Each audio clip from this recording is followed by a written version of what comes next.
Bienvenue, âme précieuse. Bienvenue dans cet espace sacré, dans ce moment suspendu hors du temps que nous allons consacrer ensemble à l'Éternel. Je ne vous accueille pas simplement sur une page ou un écran, mais je vous invite à entrer dans le sanctuaire de sa présence, là où les fardeaux se déposent et où les âmes fatiguées trouvent le véritable repos. Ceci, mon ami, ma sœur, mon frère, n'est pas simplement une vidéo de plus dans votre fil d'actualité. Considérez-le comme un rendez-vous divin, une convocation solennelle que votre esprit attendait, peut-être sans même le savoir. L'Éternel lui-même a orchestré votre présence ici, en ce jour précis, car il a une parole de vie, une parole de puissance à libérer dans votre situation. Notre ancre aujourd'hui, le fondement sur lequel nous allons bâtir cet autel de prière, se trouve dans l'épître de l'apôtre Paul aux Philippiens, au chapitre 4, le verset 13. Une parole si connue, mais dont la profondeur est un océan infini. Je puis tout par celui qui me fortifie. Voilà notre promesse centrale, le thème vibrant qui va résonner à travers chaque mot, chaque prière, chaque silence que nous partagerons, la réception d'une force surnaturelle pour tout surmonter, non pas demain, non pas un jour, mais aujourd'hui. Je veux que vous le saisissiez avec une foi renouvelée. Une capacité divine est disponible pour vous, maintenant même, pour affronter la montagne qui se dresse devant vous ce matin, pour naviguer la tempête qui fait rage dans votre cœur, pour accomplir les tâches qui vous semblent insurmontables. Je vous fais une promesse solennelle.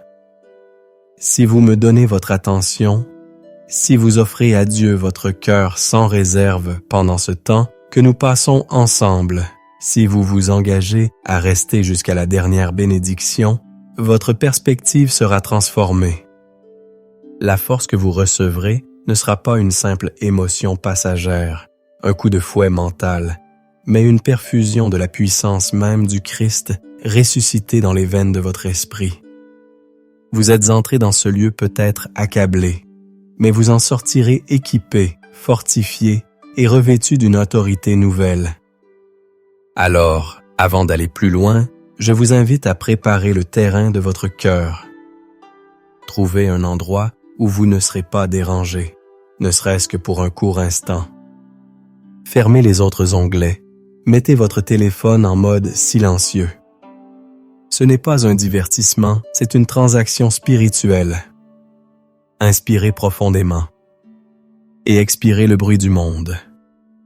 Et maintenant, comme un acte prophétique, un signe de votre engagement pour ce moment, allez dans la section des commentaires et écrivez simplement ces mots comme une prière en soi.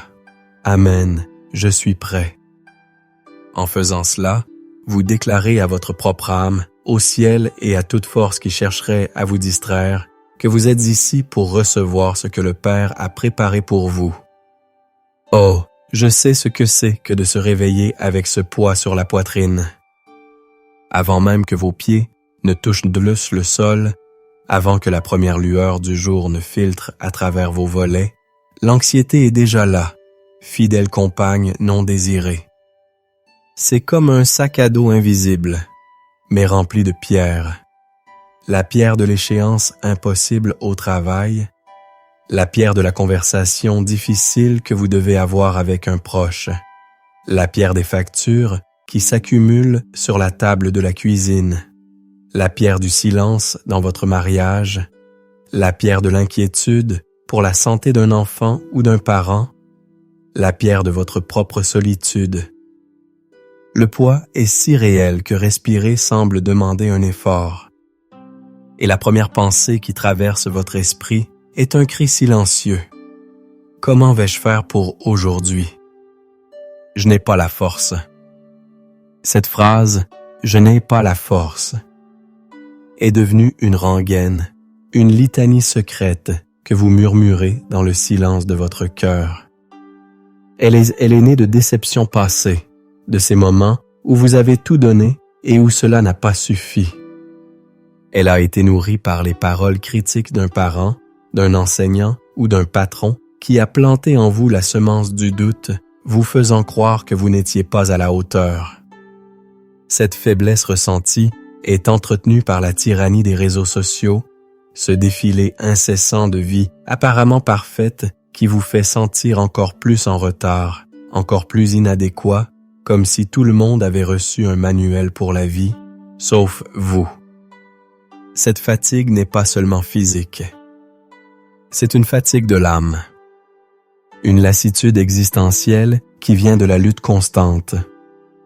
Vous combattez pour garder la tête hors de l'eau, pour sourire quand vous avez envie de pleurer, pour donner aux autres quand votre propre coupe est vide. Vous avez peut-être même prié, crié à Dieu, et le silence qui a suivi a été assourdissant, vous laissant vous demander « M'entend-il seulement? Suis-je seul dans cette bataille? » C'est le psaume 42 qui devient votre propre journal intime. Pourquoi, mon âme, es-tu abattue et gémis-tu au-dedans de moi? Psaume 42. Vous voyez les souvenirs de vos échecs en boucle, comme un film projeté sur l'écran de votre esprit. Cette entreprise qui n'a pas marché, cette relation qui s'est brisée, cette promesse que vous n'avez pas tenue. Chaque échec a laissé une cicatrice, et ces cicatrices vous rappellent que vous êtes fragile, faillible. Le monde vous crie qu'il faut être fort, indépendant, un self-made man, une Wonder Woman.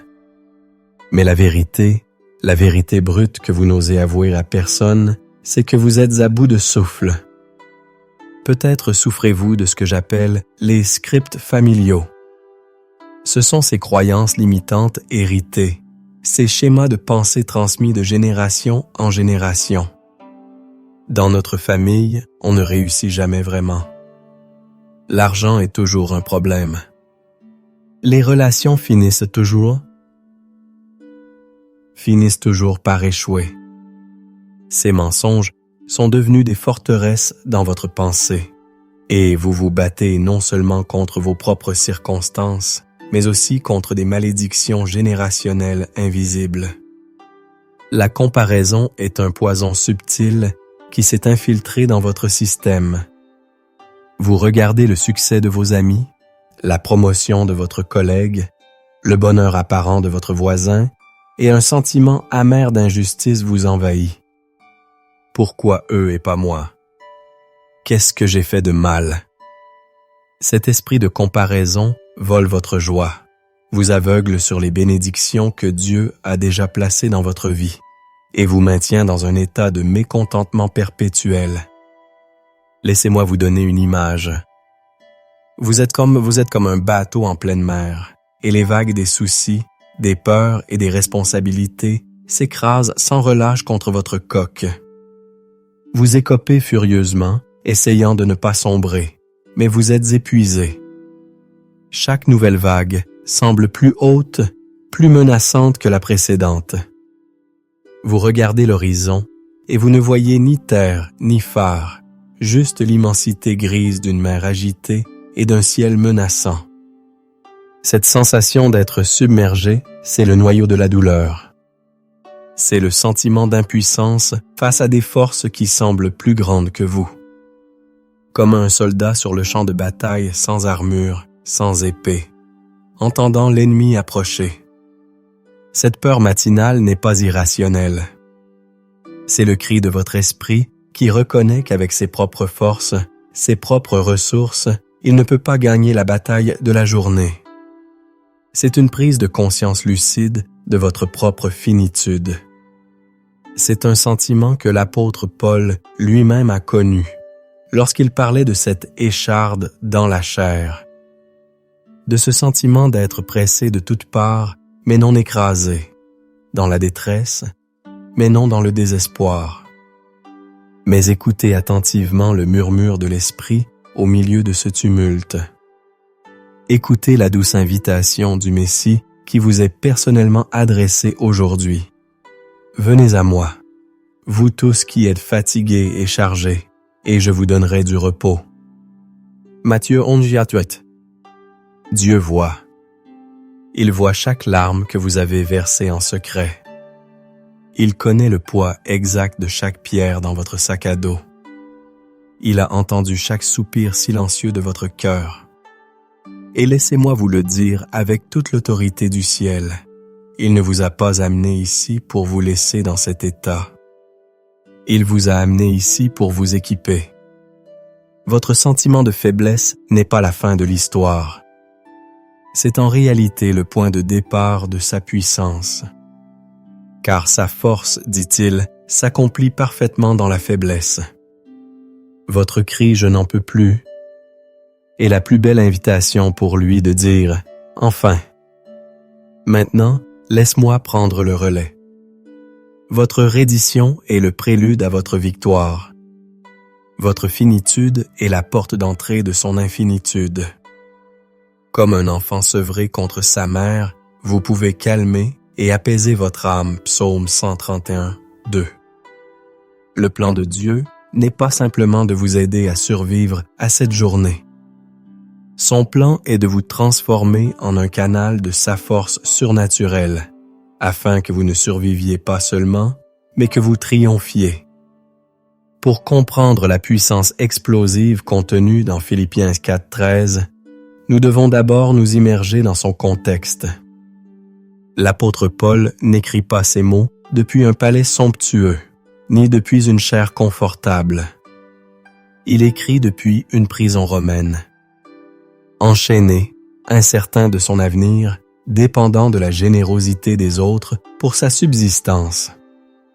C'est depuis ce lieu de privation et de faiblesse humaine totale qu'il pousse ce cri de victoire. « Je puis tout ». Comprenez-vous l'extraordinaire paradoxe? Ce n'est pas la déclaration d'un homme qui réussit selon les critères du monde, mais la révélation d'un homme qui a découvert un secret divin dans les profondeurs de l'épreuve. Décortiquons ce verset mot par mot, car chaque terme est une clé qui ouvre une chambre du trésor de la grâce de Dieu.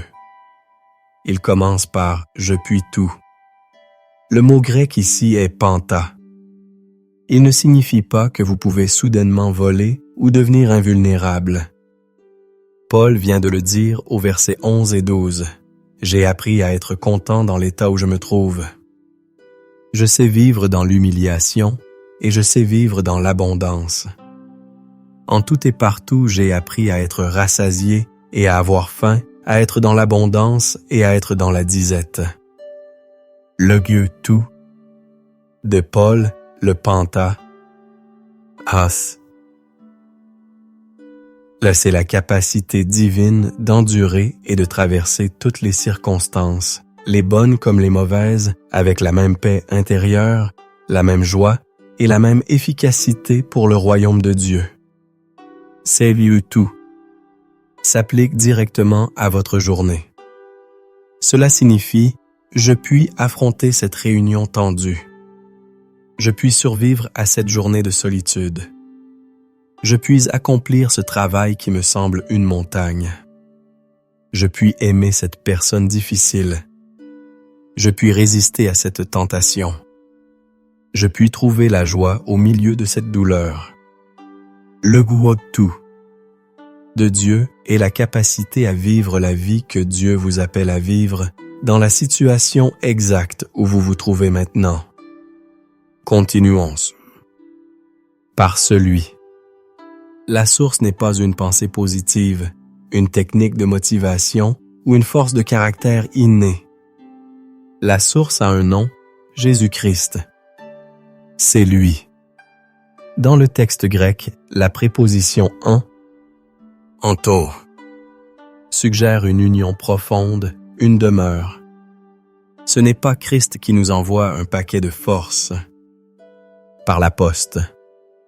C'est Christ, vivant en nous par son esprit, qui devient notre force. C'est sa vie qui coule en nous. L'application pratique est révolutionnaire. Vous devez cesser d'essayer d'être fort pour Dieu et commencer à permettre à Dieu d'être fort à travers vous. c'est un changement radical de perspective, du labeur à la grâce, de l'effort personnel à la dépendance divine. Pensez à l'histoire de David face à Goliath. En termes humains, la situation était absurde. Un adolescent avec un lance-pierre contre un géant de guerre surarmé. Mais David n'est pas venu avec sa propre force. Il est venu en déclarant « Tu marches contre moi avec l'épée, la lance et le javelot, et moi, je marche contre toi au nom de l'Éternel des armées. » Samuel. La force de David n'était pas dans sa fronde, mais dans le nom qu'il portait. De la même manière, votre force pour aujourd'hui n'est pas dans vos compétences ou vos ressources, mais dans le nom de Jésus qui habite en vous. Et nous arrivons au verbe final, qui me fortifie. Le verbe grec est endunamo. C'est un mot puissant. Il signifie littéralement « infuser de la puissance ». C'est un transfert de capacité. Imaginez que votre téléphone est à 1% de batterie. Vous pouvez essayer de le secouer, de lui parler, de le motiver. Rien ne marchera.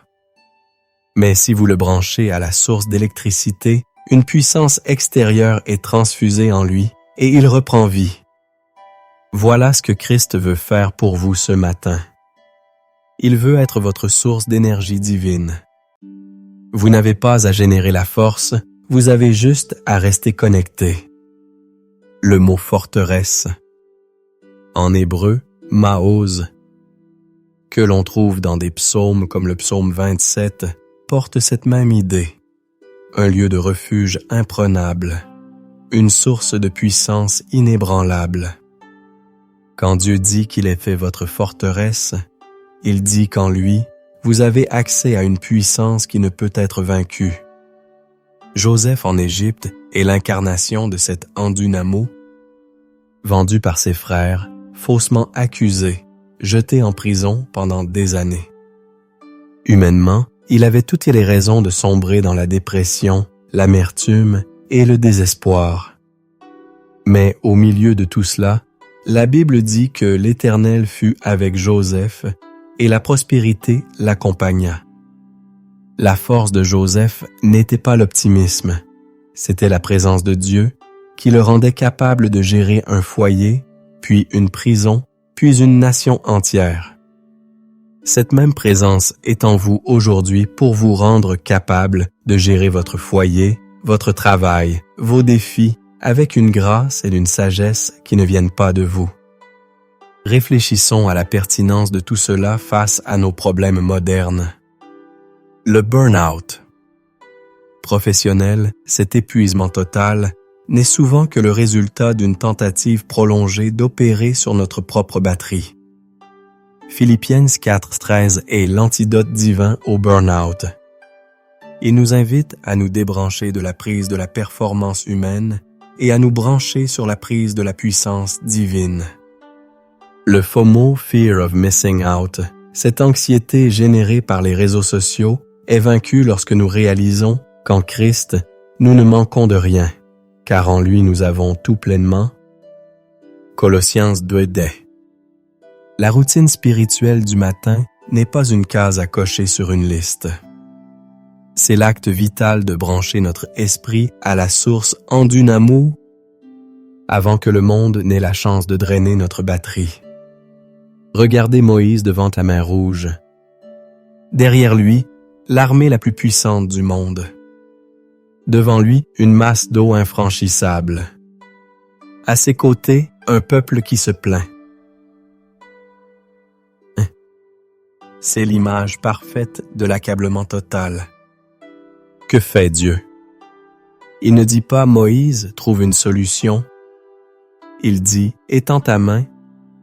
Il demande à Moïse un simple acte d'obéissance, un point de contact pour libérer une puissance surnaturelle qui a ouvert la mer en deux. Quel est le simple acte d'obéissance que Dieu vous demande ce matin? Peut-être est-ce simplement de lever les mains en signe de reddition. d'ouvrir votre bouche pour louer au lieu de vous plaindre, ou d'ouvrir votre Bible au lieu de votre fil d'actualité. Cet acte de foi est votre bâton tendu sur la mer de vos problèmes. Et puis, il y a Élie au mont Horeb. Après sa plus grande victoire sur les prophètes de Baal, il est épuisé, déprimé, suicidaire, fuyant la menace d'une seule femme, Jézabel. Il est la preuve que même les plus grands serviteurs de Dieu peuvent nous connaître l'épuisement total. Comment Dieu le restaure-t-il? Pas par un tremblement de terre, un vent ou un feu, mais dans un murmure doux et léger. Il lui donne du pain et de l'eau, le fait dormir et lui parle doucement. Parfois, la force surnaturelle que nous recevons n'est pas une explosion de puissance, mais la grâce de faire la prochaine chose juste, se lever, manger, faire un pas de plus, tout en étant enveloppé dans la présence apaisante de Dieu. C'est cette force-là qui est disponible pour vous maintenant. Le salut, Yeshua. En hébreu, dont parle le psaume 27, n'est pas seulement un ticket pour le ciel. C'est la délivrance, la guérison, la protection, la prospérité pour le ici et maintenant. Et la lumière, or. En hébreu, c'est la sagesse, la direction, la révélation pour savoir quel chemin prendre aujourd'hui. Ces attributs divins ne sont pas des concepts abstraits. Ils sont les facettes de la force qu'il vous communique. Avant que nous n'entrions dans ce temps de prière profonde, il est crucial de préparer le terrain de notre cœur. Une prière puissante ne naît pas simplement de mots éloquents, elle émane d'un cœur aligné, d'un esprit soumis.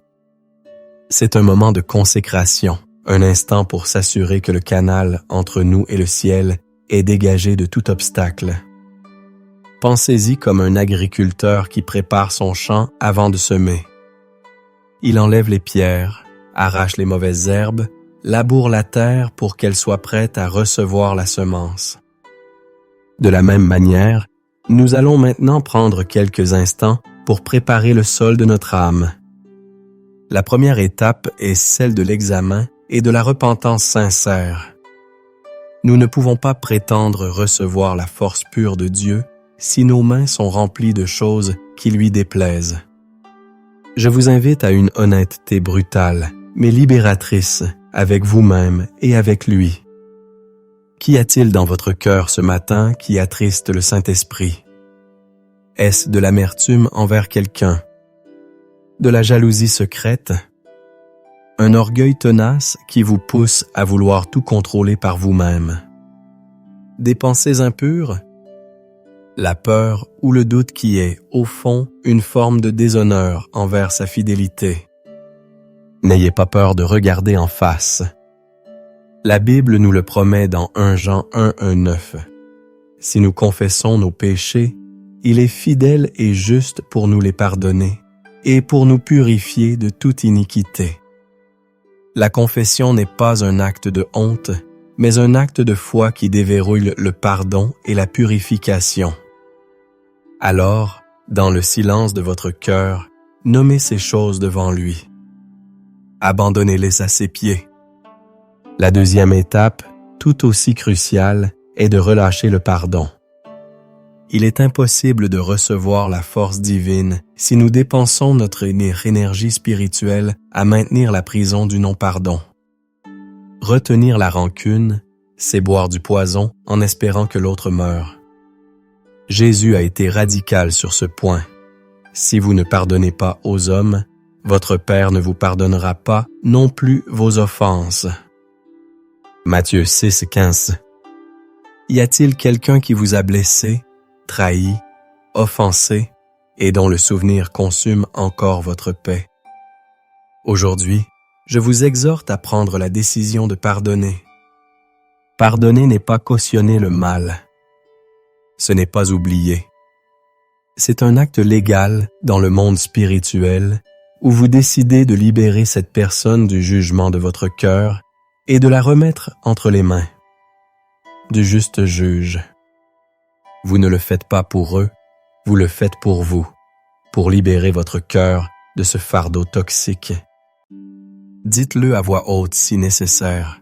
Père, au nom de Jésus, je choisis de pardonner à nom de la personne pour ce qu'ils ont fait. Je les libère de ma dette et je te les remets.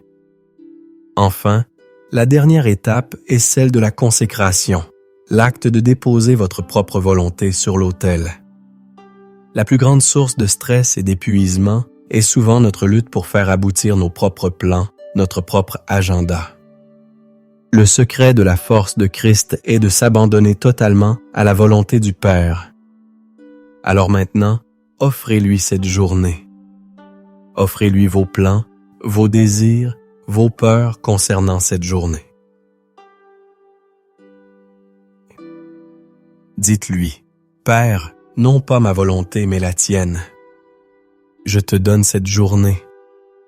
Utilise-moi comme tu le veux. Dirige mes pas.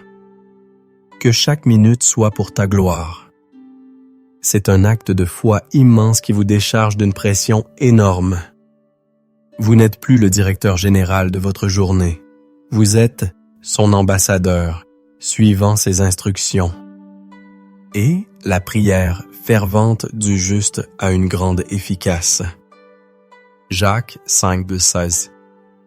Par ces actes de repentance, de pardon et de consécration, vous vous positionnez comme ce juste, dont la prière peut déplacer des montagnes. Votre cœur est maintenant prêt. Le canal est ouvert. Préparez-vous à recevoir. Maintenant, entrons ensemble dans le lieu très saint par le sang de Jésus. Joignez votre foi à la mienne. Que votre chambre devienne un sanctuaire, que votre cœur devienne un autel enflammé. Prions. Père céleste, en ce matin nouveau, nous nous approchons de ton trône, non pas avec nos propres mérites, mais avec une confiance absolue en la justice et en l'amour de ton Fils, Jésus-Christ.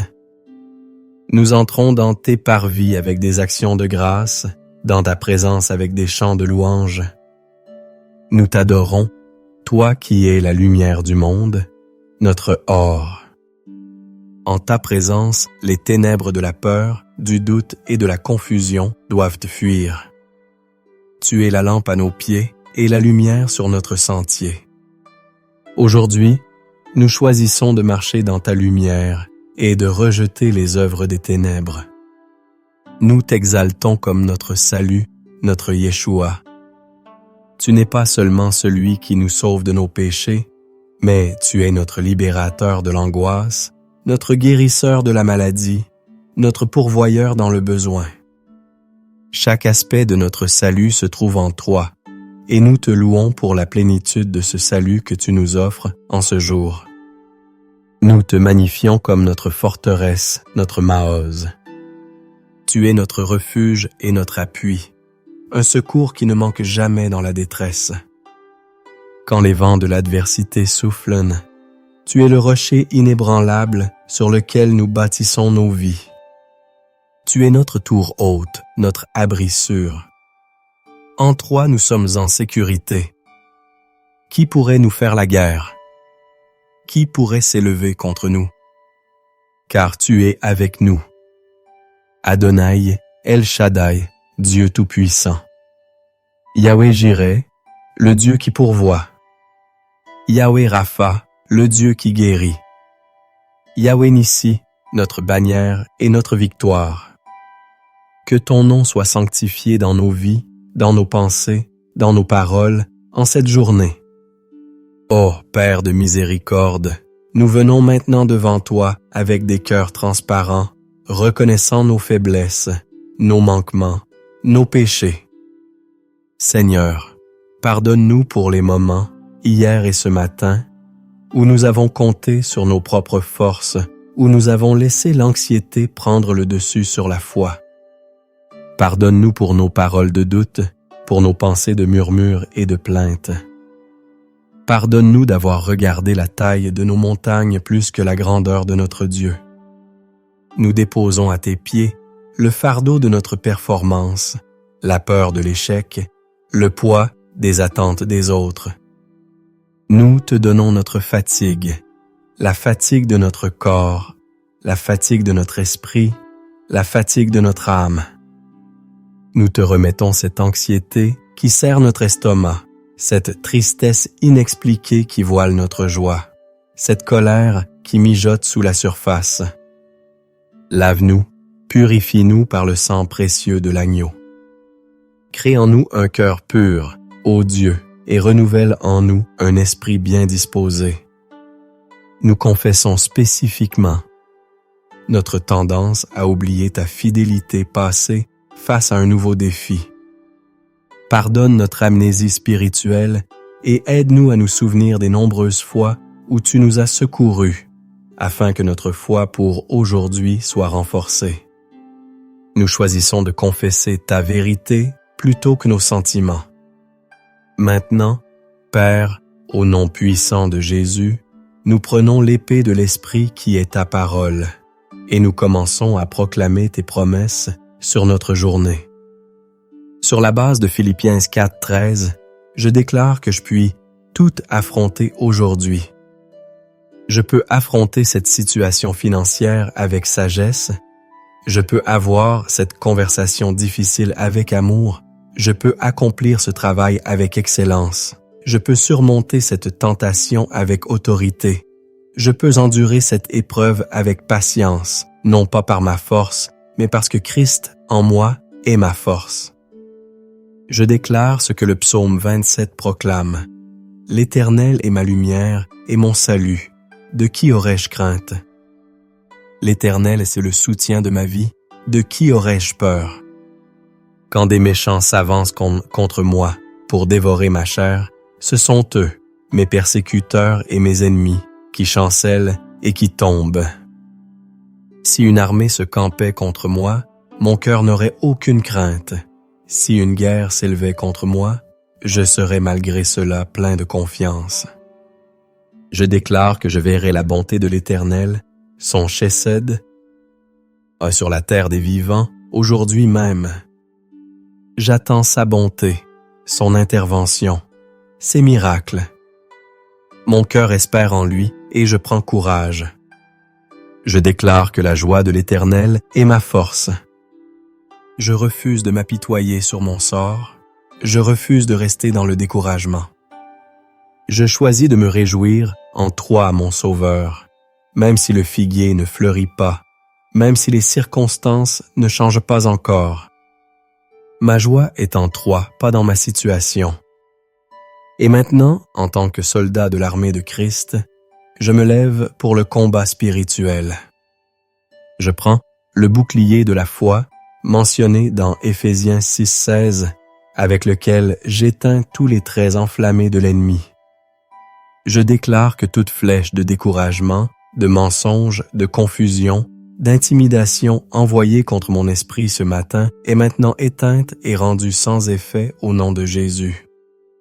Je renverse les forteresses de la pensée négative, les raisonnements de peur et les hautes murailles d'orgueil qui s'élèvent contre la connaissance de Christ. J'amène toute pensée captive à l'obéissance de Christ, selon 2 Corinthiens 10:5.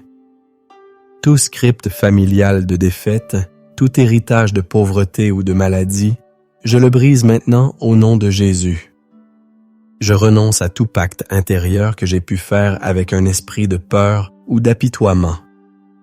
Je me repens d'avoir donné du pouvoir à ces mensonges en les méditant.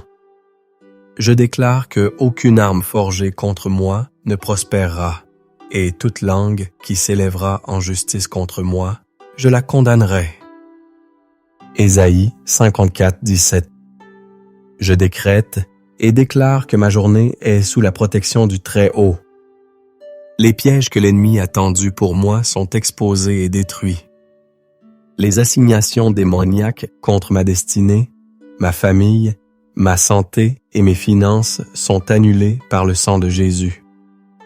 L'atmosphère de ma maison, de mon lieu de travail, de ma voiture est nettoyée et sanctifiée par la présence du Saint-Esprit. Père Saint, maintenant que le terrain a été nettoyé et défendu, nous te prions pour une nouvelle effusion de ton Esprit Saint. Remplis-nous jusqu'à déborder. Là où il y avait la peur, déverse ta paix parfaite qui surpasse toute intelligence. Garde nos cœurs et nos pensées en Jésus-Christ. Là où il y avait la confusion, déverse ton esprit de sagesse et de révélation, pour que nous sachions exactement quoi faire et quoi dire à chaque instant de cette journée. Idasa. Ouvre les yeux de notre cœur. Là où il y avait la faiblesse, déverse ta force divine, ton endunamo, que nous sentions ta puissance se lever en nous. Là où il y avait la tristesse et le deuil, déverse ton huile de joie. Restaure notre âme, restaure notre passion, restaure notre espérance. Fais-nous du bien, comme tu l'as promis. Nous sommes tes vases. Remplis-nous. Nous sommes tes sarments. Fais couler ta sève en nous afin que nous portions beaucoup de fruits aujourd'hui pour ta seule gloire. Au nom puissant et victorieux de Jésus-Christ. Amen et Amen. Maintenant, restez un instant dans le silence. Ne vous précipitez pas. La prière est un dialogue, pas un monologue. Nous avons parlé à Dieu. Maintenant, prenons un court instant pour écouter. Ne cherchez pas forcément une voix audible. Soyez simplement attentif à la paix qui s'installe, à une pensée qui vous vient et qui est alignée avec sa parole, à un sentiment de réconfort qui enveloppe votre cœur. Inspirez profondément sa présence et expirez le reste de vos tensions. Le silence est d'or. Dites le proverbe. Dans la présence de Dieu, le silence est diamant. C'est dans ce calme qu'il restaure votre âme. Il vous parle. N'ayez aucun doute là-dessus. En ce moment même, Dieu parle à votre cœur. Il vous rappelle son amour. Il confirme sa promesse. Il dépose en vous le courage dont vous avez besoin. Recevez. Soyez simplement un récepteur. Inspirez. Et expirez. Magnifique. Et maintenant, dans l'autorité que Christ nous donne en tant que ses enfants, en tant que ses ambassadeurs, recevez ces déclarations prophétiques et ces bénédictions pour votre journée. Je ne parle plus en mon nom, mais je deviens un canal de la voix du Père pour vous. Sur votre vie spirituelle, je déclare que vous êtes une brebis du bon berger et que vous entendez sa voix aujourd'hui. Il vous conduit dans de verts pâturages et près des eaux paisibles. Il restaure votre âme. Vous ne manquerez pas de direction, car mes brebis entendent ma voix, je les connais, et elles me suivent. Jean Tsandjubin. Votre relation avec lui devient plus profonde et plus douce aujourd'hui. Sur votre santé, je déclare sur votre corps la puissance de la résurrection de Christ. Que toute cellule, tout organe, tout système de votre corps s'aligne avec la volonté parfaite de Dieu. Par ces meurtrissures, vous avez été guéris à diétés. Saperassi 53.5. Je commande à la douleur de partir, à la maladie de reculer et à la force et la vitalité divine d'inonder votre être physique. Marchez dans la santé divine aujourd'hui. Sur vos finances, je déclare que les fenêtres des cieux sont ouvertes sur votre vie. Le Seigneur ordonne à la bénédiction d'être avec vous, dans vos greniers et dans tout ce que vous entreprenez. Vous êtes la tête et non la queue. Vous prêterez et vous n'emprunterez pas, Deutéronome 28, 12, 13. La sagesse pour la gestion financière, les idées créatrices de revenus et les faveurs inattendues sont votre partage aujourd'hui. Dieu pourvoit à tous vos besoins selon sa richesse, avec gloire, en Jésus-Christ. Sur votre famille, Je déclare que vos enfants sont instruits par l'Éternel et que leur paix est grande. Ésaïe 54, 13. L'amour, l'unité et le pardon règnent dans votre foyer. Je déclare que votre maison est un havre de paix, une forteresse de la présence de Dieu. Les liens qui ont été brisés sont restaurés. La communication est fluide et pleine de grâce. Sur votre destinée et votre appel, vous êtes un ouvrage de Dieu, créé en Jésus-Christ pour de bonnes œuvres qu'il a préparées d'avance afin que vous les pratiquiez. Éphésiens 2:10. Je déclare que vous marchez dans votre appel aujourd'hui. Vous avez un but divin. La clarté, la faveur et les portes ouvertes se manifestent sur votre chemin. Ce que vous touchez prospère, car vous êtes un porteur de la présence de Dieu. Sur votre protection quotidienne, je déclare que l'Éternel gardera votre départ et votre arrivée pervénée. Dès maintenant et à jamais, Psaume 121, 1-8. Aucun mal ne vous arrivera, aucun fléau n'approchera de votre tente. Les anges de Dieu campent autour de vous. Vous êtes gardés, protégés et en sécurité sous l'ombre du Tout-Puissant. Sur votre état émotionnel. Que le Dieu de l'espérance vous remplisse de toute joie et de toute paix dans la foi, pour que vous abondiez en espérance par la puissance du Saint-Esprit Romains 15-13. Je brise le pouvoir de la dépression et de l'anxiété sur votre vie, et je libère la joie ineffable et la paix surnaturelle de Dieu dans votre âme. Et maintenant, recevez la plus ancienne et la plus puissante des bénédictions, la bénédiction aaronique, directement du cœur du Père pour vous. Que l'Éternel te bénisse et qu'il te garde. Que l'Éternel fasse luire sa face sur toi et qu'il t'accorde sa grâce. Que l'Éternel tourne sa face vers toi et qu'il te donne la paix. Nombres 6, 24, 26. Que cette triple bénédiction vous couvre, vous sature et vous accompagne tout au long de cette journée. Amen. Nous voilà arrivés au terme de notre rendez-vous divin, mais ce n'est en réalité qu'un commencement. Vous avez été équipés. Vous avez été remplis.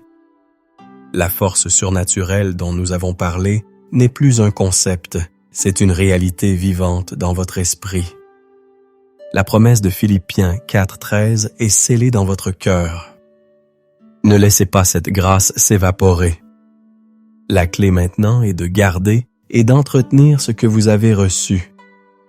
Comment? En marchant par la foi, pas par la vue. Lorsque le premier défi de la journée se présentera, au lieu de retomber dans votre ancienne réponse de peur ou de stress, faites une pause et rappelez-vous, je puis tout par celui qui me fortifie.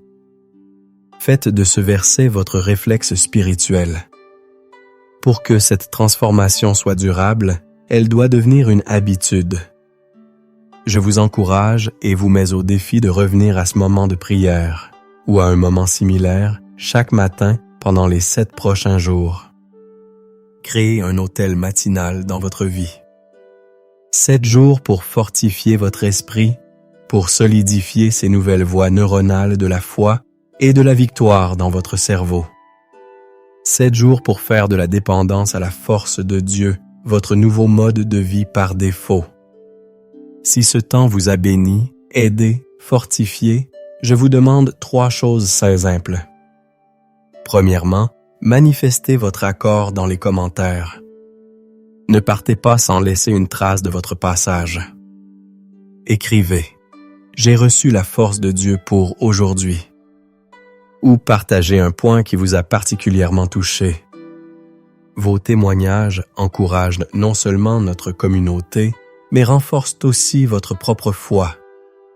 Deuxièmement, si vous sentez que ce message peut être une bouée de sauvetage pour quelqu'un que vous connaissez, un ami, un membre de la famille, un collègue qui lutte, ne gardez pas cette bénédiction pour vous. Partagez ce moment. Devenez un ambassadeur de la force de Dieu. Enfin, si ce n'est pas déjà fait, abonnez-vous à notre chaîne et activez les notifications. C'est le meilleur moyen de vous assurer de ne manquer aucun de nos futurs rendez-vous divins. Nous avons d'autres prières et enseignements profonds, notamment une playlist de prières matinales que vous pourriez trouver utile pour les jours à venir. C'est Adi Masei Masiaste. Rappelez-vous, vous n'êtes pas seul. La force qui a ressuscité Jésus d'entre les morts vit en vous. Allez maintenant et conquérez votre journée, non pas avec arrogance, mais avec la douce et puissante assurance de celui qui vous a dit « Je suis avec vous tous les jours ». Allez en paix et marchez dans sa force.